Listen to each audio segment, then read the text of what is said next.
Greetings, fellow educators. For many of us, the beginning of the school year is the best time of year. When we return to school, we return to our kids. Their smiles, laughs, energy, passion, warmth, all a work in progress. Our children, they're why we do what we do. But this is not a typical year. For many of us, it will be the most difficult year of our careers. Some districts will start with a new form of in-person instruction, some continuing with a form of education at a distance, some with a hybrid. Regardless of the initial model, there will be inevitable change throughout the year as we learn to educate and support children better in this new world. There's no stability and clearly no perfect in a pandemic, yet much endures notwithstanding the tremendous challenge. In spite of the pandemic, our commitment to children endures. We entered the profession in service to children and in support of kids' dreams for their futures. Pandemic or not, we educate and support children. How we educate them may be different classroom to classroom, school to school in our local control state of 831 local school districts. How we support our children's dreams will surely change, but our commitment to children endures.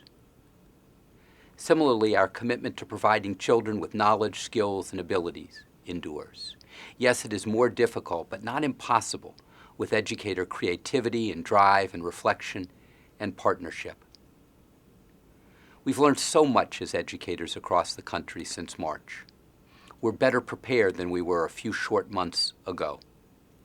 We've provided children with computers and in some cases hotspots. We've provided professional development for staff and in some cases for children and families. We created and implemented plans in the spring which served as foundations for the plans that we recently strengthened this school year. Under normal circumstances, we educate and support children in myriad ways, feeding and teaching, mentoring and molding, coaching and counseling, and in some cases, clothing and sheltering. Under extraordinary circumstances, we are learning how to do the same things in very different ways, not because we want to do so, who wants a pandemic, but because our children need and depend on us. In this moment, we will have to educate and support in even more individual ways than usual. So having a class that is 100% in person doesn't mean that all children and staff will be in school. Some will need to be at a distance, inevitably, given their unique health or family conditions. To be so-called 100% remote or virtual doesn't preclude the possibility of small classes of children in school with masks, social distance, and other mitigation efforts, particular types of special needs children who will struggle with remote or virtual instruction, beginning English language learners, or emerging or fledgling readers, among other groups.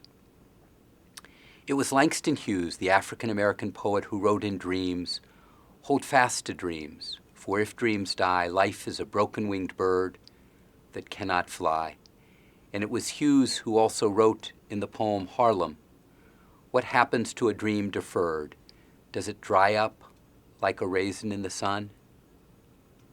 It's hard enough for many of our children to hold on to their dreams in the absence of a pandemic, let alone during one. All the more reason why this year is crucial.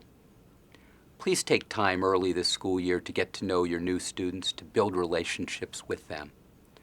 Talk and write openly about the situation, whether teaching and learning in person or at a distance, whether internet connected or not, and how we will all work together to get through this moment. Work to instill confidence in your students and in yourselves. We can do this and we will do this. We have no choice. Our children need us. Thank you for your continued dedication to children and their dreams. There are no greater heroes than those who raise up the next generation and in so doing help to create a better world. It is an honor to serve our children with you. Thank you. Have a great school year.